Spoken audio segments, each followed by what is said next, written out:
আসসালামু আলাইকুম, সবাই কেমন আছেন? আশা করি ভালো আছেন। তো আমি আলহামদুলিল্লাহ ভালো আছি।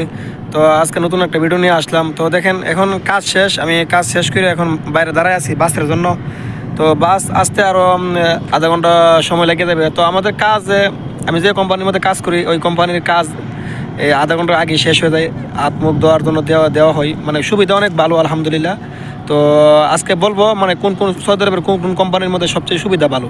তো প্লিজ ভিডিওটা সবাই কন্টিনিউ করবেন, কেউ স্কিপ করবেন না। আশা করি আপনাদের কিছু হলে উপকার আসবে। তো আমার এই চ্যানেলের মধ্যে আমি বেশিরভাগই মানে প্রবাসীদের নিয়ে, যারা নতুন সৌদি আরবে আসে অথবা প্রবাসী আসে, এমনি মানে এ নিয়ে বেশি ভিডিও করি। তো প্লিজ সবাই চ্যানেলটা সাবস্ক্রাইব করে রাখবেন। তো ভিডিওটা প্লিজ কেউ স্কিপ করবেন না। তো দেখুন, সৌদি আরবের মধ্যে সবচেয়ে এখন বর্তমানে যে কোম্পানিগুলো আছে এই কোম্পানির মধ্যে সবচেয়ে ভালো কোম্পানি হলো, মানে এই কোম্পানিটা মানে সবাই মানে একটু ঘৃণা করে, কেউ মানে কেউ পছন্দ করে না। তো টাকা হইলেও সব কিছু, আমরা দেশ